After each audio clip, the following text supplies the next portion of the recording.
The year is 629 CE, a time of great change and upheaval. The sands of Arabia whisper tales of a new faith, Islam, spreading rapidly across the region. The Prophet Muhammad, peace be upon him, leads his followers in Medina, a city that has become a sanctuary for the believers. For years they faced oppression and persecution from their own kin and neighboring tribes. Now they were building a new society based on justice, equality and peace, striving to create a community that reflected their values. But beyond the horizon, a vast empire watched with suspicion, the Roman Empire, ever vigilant and wary of new powers. The Romans, once masters of the known world, saw this new faith as a potential threat to their dominance and influence. They had treaties with Arab tribes, including the Ghassanids, who pledged allegiance to the Byzantine emperor, ensuring their loyalty. The stage was set for a clash of civilizations, a battle that would test the mettle and resolve of the young Muslim community. In the 8th year of the Hijra, the Islamic lunar calendar, events unfolded that would lead to a confrontation that would echo through history, shaping the future of the region. The fate of nations often hangs by a thread, and in this case, that thread was about to be severed, altering the course of history forever. The Prophet Muhammad understood the importance of diplomacy and the power of peaceful communication. He sent envoys to neighboring rulers, inviting them to embrace Islam and fostering alliances. One such envoy, Al-Harith ibn Umar al-Azdi, carried a message of peace to the governor of Busra, a Byzantine province in southern Syria. His journey was long and arduous, but his mission was clear. His mission was to convey the message of Islam and establish peaceful relations, hoping to build bridges of understanding and cooperation. However, fate had a tragic turn in store for the dedicated envoy. Shurabil bin Amr, the Ghassanid ruler and a vassal of the Byzantine Empire, intercepted the envoy with a hostile intent. Driven by arrogance and deep-seated hostility towards Islam, he ordered the execution of Al-Harith without hesitation. This act was not just a crime against an individual, it was an assault on diplomacy, an insult to the Prophet, and a declaration of war. The execution was a brutal reminder of the challenges faced by the early Muslim community. News of this treacherous act reached Medina, casting a pall over the burgeoning Muslim community. The shock and sorrow were palpable as the news spread. The murder of an emissary, especially one bearing a message of peace, was a grave offence in the eyes of the Arabs. It was a violation of the sacred code of hospitality and protection. They lived by a code of honour, and this act demanded a strong response. The leaders convened to plan their next steps, knowing that their actions would shape the future of their community. The Prophet Muhammad was deeply saddened by the news. The gravity of the situation weighed heavily on his heart as he understood the implications of the threat that loomed over his people.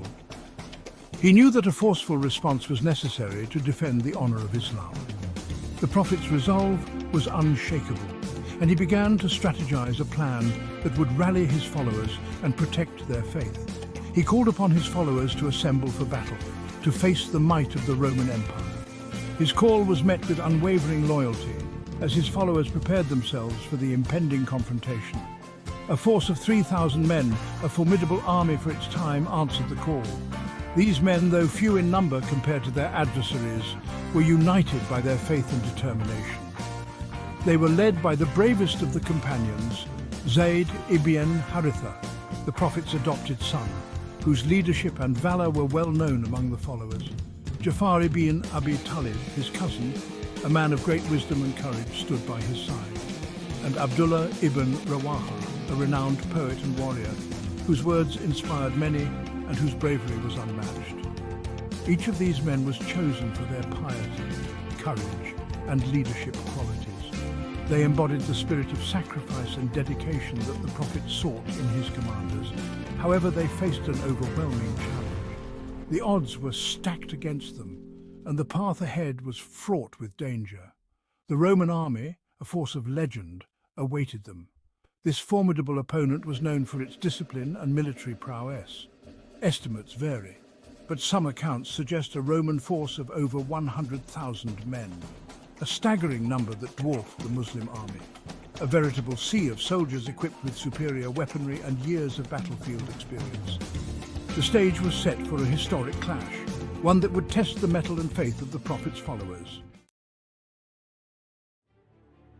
The two armies clashed on a desolate plain near the village of Mutar, now in modern-day Jordan. The Muslim army, though vastly outnumbered, fought with unwavering faith and determination.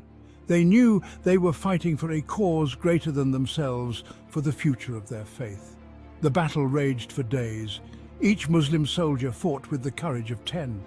They knew that death in the way of Allah was a martyrdom, a guarantee of paradise. The three leaders, Zaid, Jafar and Abdullah, fell one after another, each taking their turn to carry the banner of Islam high before meeting their martyrdom. The loss of their commanders could have shattered the morale of the Muslim army, but their sacrifice only strengthened their resolve. Section 5. The Sword of Allah Unsheathed. With the army on the brink of despair, a new leader emerged. Khalid bin Al-Walid. Khalid, a brilliant strategist and a fierce warrior, was already a respected figure within the Muslim ranks. He had not initially been appointed as the commander, for the Prophet, peace be upon him, held him in such high regard that he wished to preserve him.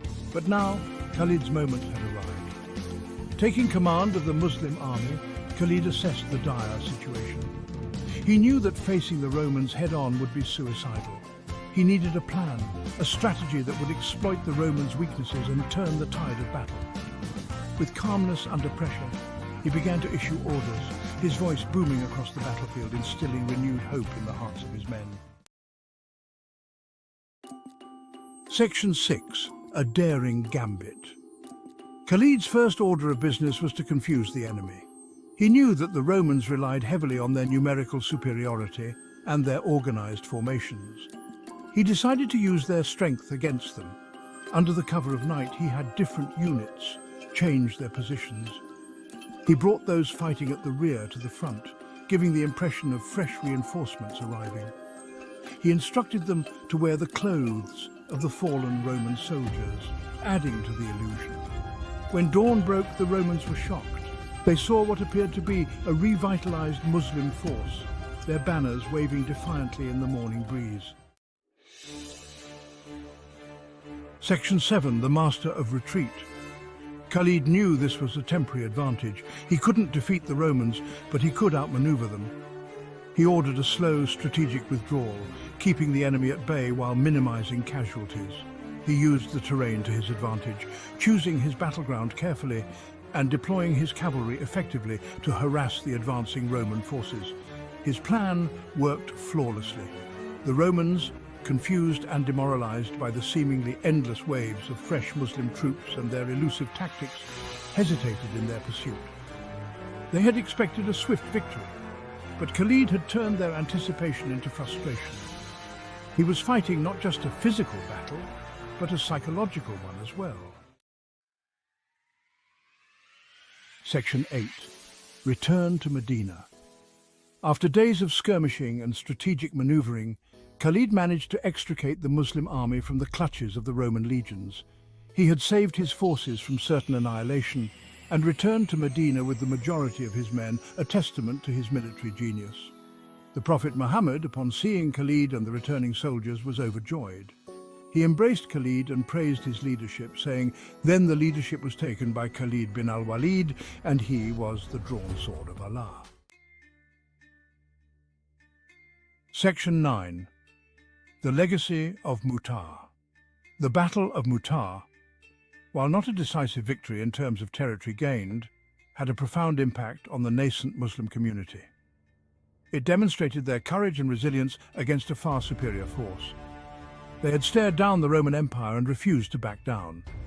The battle also solidified Khalid bin Al-Walid's reputation as one of the greatest military minds in history. He had taken a desperate situation and turned it into a strategic marvel.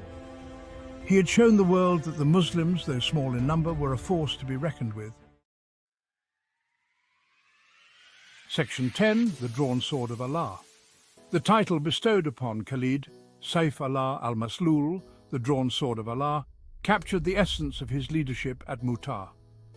He was a brilliant strategist, a courageous warrior, and a symbol of Islamic military prowess. The Battle of Mu'tah serves as an inspiration for all times. It teaches us that courage is not the absence of fear, but the triumph over it. It reminds us that even in the face of overwhelming odds, faith, determination, and strategic thinking can turn the tide. The story of Mu'tah is a testament to the human spirit, the power of faith, and the legacy of a leader who embodied the true meaning of courage and strategic brilliance.